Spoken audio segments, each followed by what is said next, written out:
നമ്മുടെ വിഴിഞ്ഞം തുറമുഖത്തേക്ക് ലോകത്തെ ഏറ്റവും വലിയ ചരക്ക് കപ്പലുമായി എത്തിയ ക്യാപ്റ്റൻ മാതൃഭൂമി ന്യൂസുമായി സംസാരിച്ചു. വിഴിഞ്ഞം തുറമുഖത്തെ ലോകത്തെ മറ്റു തുറമുഖങ്ങൾ അസൂയയോടെ കാണുകയാണെന്ന് MSC ഐറീനയുടെ ക്യാപ്റ്റൻ വിന്നി ആന്റണി പറയുന്നു. വിഴിഞ്ഞത്തിന്റെ സാധ്യത നമ്മുടെ സംസ്ഥാനം രാജ്യവും പ്രയോജനപ്പെടുത്തുന്നതാണ് ഇനി പ്രധാനം. മലയാളിയായ ക്യാപ്റ്റനാണ് കപ്പലുമായി വിഴിഞ്ഞത്തെത്തുന്നത്. Hi, hello captain Vinny Antony, വിഴിഞ്ഞത്തേക്ക് സ്വാഗതം. മാതൃഭൂമി ന്യൂസിലേക്ക് സ്വാഗതം. Thank you. നമസ്കാരം. നാട്ടിലേക്ക് ഏറ്റവും വലിയ ചരക്ക് കപ്പലിന്റെ അമരക്കാരനായി വരികയാണ്. നാട്ടിലേക്കാണ് ഈ യാത്ര. എത്രത്തോളം ആനന്ദകരമായിരുന്നു തിരിക്കുന്ന സമയത്ത്?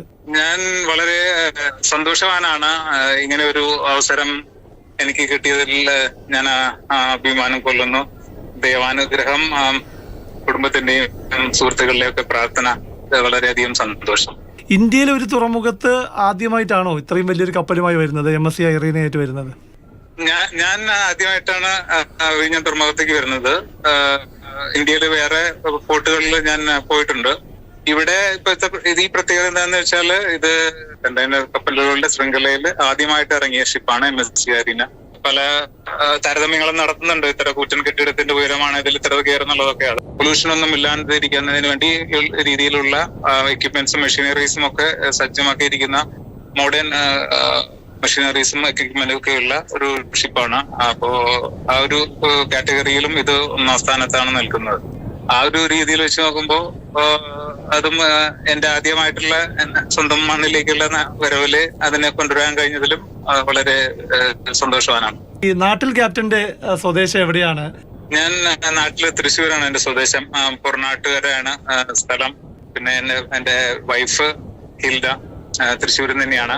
എനിക്ക് ഒരു മകൻ ബെൻഹെയിൽ. എത്ര വർഷമായി മെറൈൻ പരിചയം? ഞാൻ ഷിപ്പിംഗ് ലൈഫ് സ്റ്റാർട്ട് ചെയ്തത് 1996-ലാണ്. ഇപ്പോ 29 വർഷം കംപ്ലീറ്റ് ചെയ്യുന്നു. കഴിഞ്ഞ 14 കൊല്ലമായിട്ട് ക്യാപ്റ്റനായിട്ട് സെയിൽ ചെയ്യുകയാണ്. വിഴിഞ്ഞത്തൊരു പുതിയ തുറമുഖം വന്നു. അത് മറ്റു പോർട്ടുകൾ അല്ലെങ്കിൽ മറ്റു രാജ്യങ്ങളിലൊക്കെ പൊതുവെ ചർച്ചയാണോ? എങ്ങനെയാണ്? തീർച്ചയായും പുറത്തെ നാടുകളിലൊക്കെ വിഴിഞ്ഞത്തെ പറ്റി സംസാരമുണ്ട്. അവർക്ക് ഒരു എന്താ പറയാ, അസൂയ പോലെ അവര് സംസാരിക്കുമെന്ന് പറയാം. കാരണം പല വേറെ സ്ഥലത്ത് കിട്ടേണ്ട ബിസിനസ് ഓപ്പർച്യൂണിറ്റീസ് എല്ലാം നമ്മുടെ വിഴിഞ്ഞത്തേക്ക്, നമ്മുടെ കേരള മണ്ണിലേക്ക് വന്നുകൊണ്ടിരിക്കുകയാണ്. ഭംഗിയായി ഫ്യൂച്ചറിൽ എത്ര അതിനെ യൂട്ടിലൈസ് ചെയ്യുന്നു, അതനുസരിച്ച് നമുക്ക് നമ്മുടെ കേരളത്തിനും നമ്മുടെ ഇന്ത്യക്കും നന്നായി മുന്നോട്ട് പോകാൻ സാധിക്കും. ഇപ്പൊ എവിടെയാണ്? പുറംകടലിലാണോ?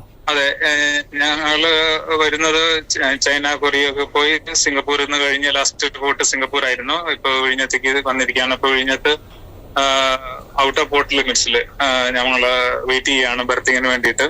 നമ്മുടെ ബെർത്തിങ്ങിന്റെ ഷെഡ്യൂൾ വരുന്നതനുസരിച്ച് അടുത്ത 2-3 ദിവസത്തില് ഷിപ്പ് കപ്പൽ ബെർത്താണെന്ന് വിചാരിക്കുന്നു. ഇവിടെ എത്ര കണ്ടെയ്നറുകളുമായാണ് ഇപ്പോൾ ഈ വരവ്? ഞങ്ങൾ ഏകദേശം 16,000-ഓളം കണ്ടെയ്നറുകളുണ്ട്. വിഴിഞ്ഞത്തേക്കുള്ള ഡിസ്ചാർജിങ്ങിന് വേണ്ടിയിട്ട് ഏകദേശം 3,000 കണ്ടെയ്നേഴ്സ് ഉണ്ട്. ഇമിഗ്രേഷൻ സംവിധാനങ്ങളായിട്ടില്ല. അപ്പൊ ഭാവിയിൽ വിഴിഞ്ഞത്ത് തന്നെ വരാനൊക്കെ കഴിയും എന്ന പ്രതീക്ഷയുണ്ടോ? ഉണ്ട്. അതിനുള്ള നടപടികൾ അവിടുത്തെ അധികൃതർ അതിനുമായി ബന്ധപ്പെട്ടവർ ചെയ്തുകൊണ്ടിരിക്കുന്നതെന്നാണ് എന്റെ വിശ്വാസം. ഇവിടെ ക്രൂ ചേഞ്ചിന് പറ്റുവാണെങ്കിൽ അത് വളരെ നല്ലതാണ്. വിഴിഞ്ഞത്ത് തന്നെ പല ജോലിക്കുള്ള ഓപ്പർച്യൂണിറ്റീസ് ഉണ്ടാവുകയാണ്. നമ്മുടെ വിഴിഞ്ഞം, നമ്മുടെ കേരളം കൂടുതൽ എക്കണോമിക്കലി പ്രോഗ്രസ് ആവുകയാണ്. ഈ MSC ഐറീനയിലെ ക്യാപ്റ്റനെ കൂടാതെ വേറെ മലയാളികളുണ്ടോ? എന്നെ കൂടാതെ ഇപ്പൊ ഒരു മലയാളിയുണ്ട്. Trainee general സ്റ്റുവർട്ടിന്റെ റാങ്കിലാണ്. പുള്ളി കാസർഗോഡ് നിന്നുള്ളതാണ്. അപ്പൊ എന്തായാലും വളരെ സന്തോഷം. നന്ദി. Thank you. നമസ്കാരം.